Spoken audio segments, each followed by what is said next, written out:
Fala, meus punheteiros de sigilo. Vocês estão bem? Tão bonzinho? Espero que sim.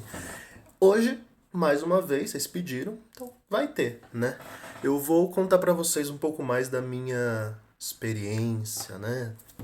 A vida de um bruxo, de um mago, ela é feita de experiências, né? Então, o sobrenatural, né, para nós é natural.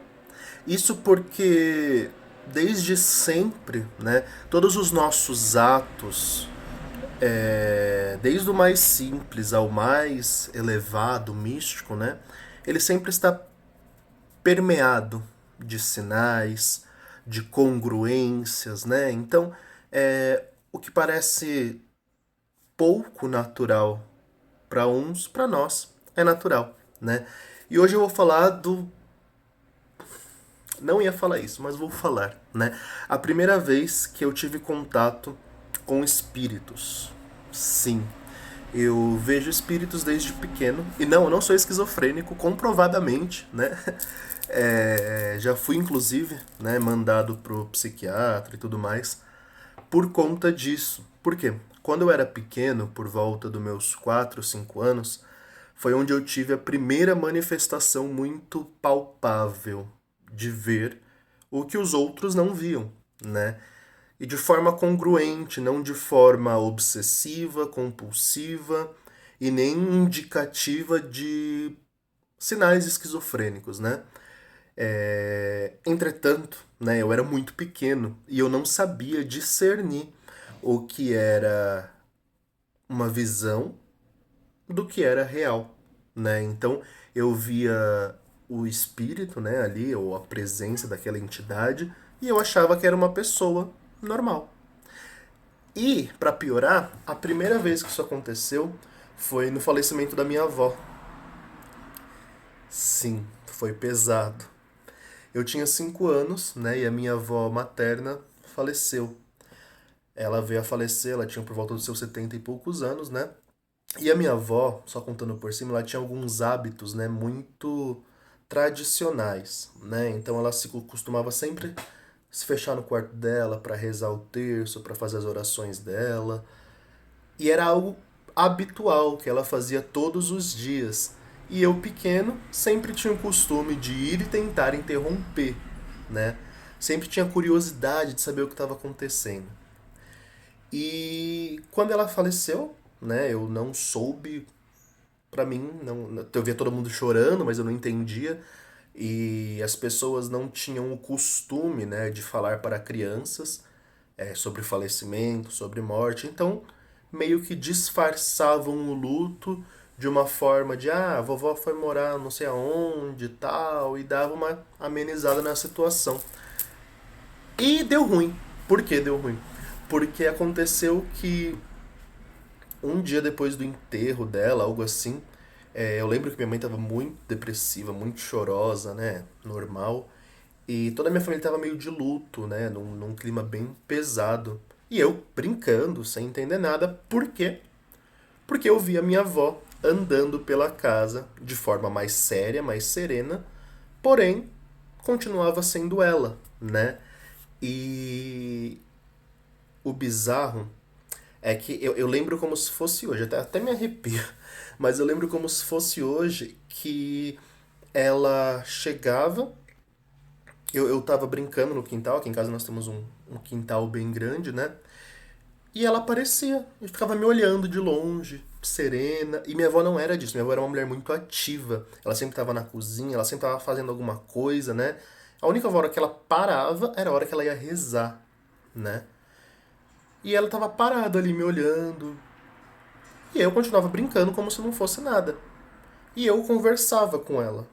Eu falava com ela e ela não me respondia. Eu não entendia porque que ela não me respondia, né? E minha mãe chorando, minha mãe, eu mal tinha contato com minha mãe nesses dias, né? E passou uns 4 5 dias nisso, né? Não entendo como ninguém notou que eu estava falando com o nada. E eu lembro que teve a missa de sétimo dia dela. E nessa missa de sétimo dia, é, a segunda crença, né, onde a alma vai de encontro onde tem que ir e tudo mais. E minha avó, por ser uma mulher muito devota, né, da Virgem, da igreja, ela sumiu. Só que antes dela sumir, eu estava brincando à tarde, no dia seguinte, né, posterior a isso, eu estava brincando à tarde e ela apareceu de relance e foi em sentido ao quarto. Como se ela fosse rezar, como era o costume dela, que eu falei e tal. E eu fui atrás dela, porque eu era curioso, e eu fui atrás dela. E eu vi que nos outros dias ela não estava indo rezar. E nesse dia ela estava. E aí eu fui atrás. Fui atrás quando eu abri a porta do quarto, eu vi, né, como se fosse ela com um vestido branco, entrando pela porta do quarto, que estava aberta. E aí quando eu entrei, eu vi uma claridade, né, claridade do sol mesmo, invadindo o quarto. E quando eu entrei, não tinha mais ninguém. Ela havia sumido. E eu não sei por que cargas d'água. Nesse momento eu tive um estalo de que alguma coisa estranha tinha acontecido. E a minha reação, como eu era muito chorão, né, foi chorar. Comecei a chorar, chorar, chorar, chorar lá dentro do quarto. Aí, não lembro se foi meu pai, minha mãe, não lembro mais, vieram, me pegaram no colo e perguntaram por que eu tava chorando, o que tinha acontecido.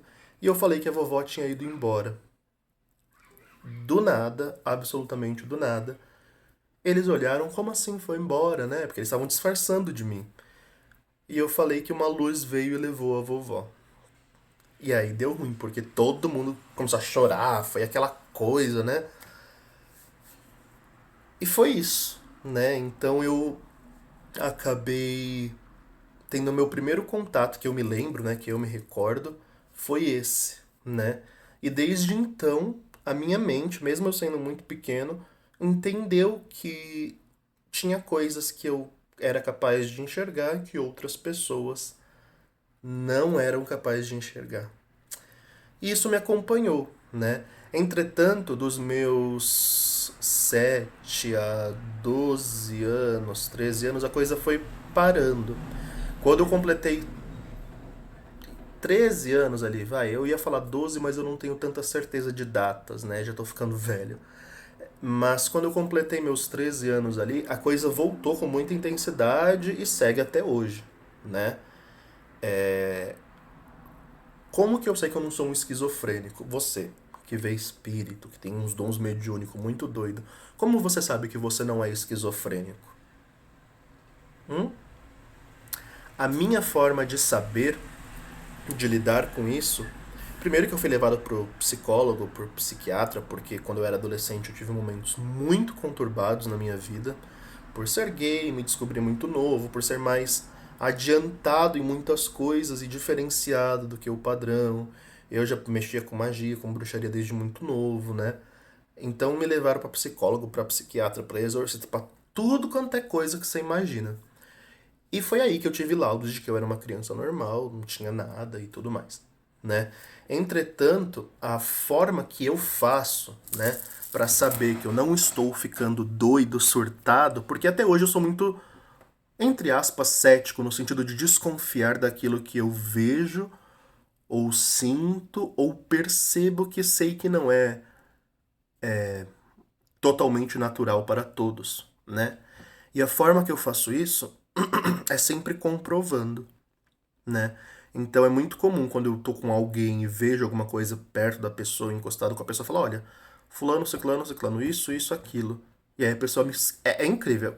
É muito raro acontecer da pessoa não me confirmar. Geralmente a pessoa me confirma, nossa, é fulano que morreu, ou então cai em choro, ou então sempre tem umas reações muito fortes porque não é algo natural ou normal, né? Isso acontece com espírito desencarnado, com entidades, com obsessores, né? Então não é algo fácil de lidar, né? É algo que beira muitas vezes ao, mano, eu tô ficando louco, né? Eu não. Às vezes as pessoas falam pra mim, né? Sobretudo os mais novos, vêm e falam: ah, é porque eu queria tanto ver, eu quero ver, me ensina como que vê. E pra mim sempre foi algo muito natural, né? Não foi algo que eu aprendi, que eu desenvolvi, que eu tive que treinar pra, né? Sempre foi muito natural. E por ser tão natural, é que é complicado, porque sempre parece que você é um doido. Pra você mesmo, não pros outros, né? Pros outros acaba sendo sempre um sinal surpreendente, porque quando você fala aquilo que você tá vendo, geralmente a pessoa confirma, né? Então ela sempre ou vai ser uma entidade ligada a ela, que ela já sabe, ou vai ser um espírito de alguém que morreu e que tá lá perturbando, ou por aí vai, né? É, Então o viés que eu uso pra saber que eu não tô doido é sempre a confirmação de um terceiro, né? Se ninguém puder confirmar, eu estiver tipo andando sozinho na rua e tal, aí eu só vejo e vida que segue. O problema é quando eles vêm me perturbar, porque sim, parece que a gente tem uma espécie de luz acesa ou algo do tipo que acaba atraindo algum desses espíritos, né?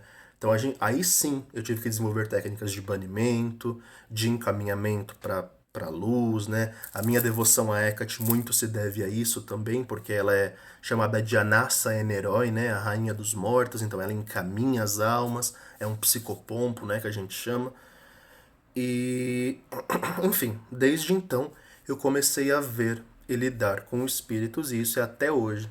Então, desde os meus 5 anos aí até hoje, que já vou completar 30, estamos desenvolvendo esse trabalho mediúnico. É isso. Vocês pediram para eu contar mais histórias da minha vida, eu decidi compartilhar isso. Então, já sabe, né? Deixa o like, se inscreve, compartilha. Por favor, compartilha. Eu agradeço muito se você puder compartilhar, porque gravar esses vídeos parece fácil, mas não é, né? Exige tempo, demanda estudo, demanda conhecimento. E é isso, gente. Valeu, espero que tenham gostado. É nóis. Fiquem bem e se amem.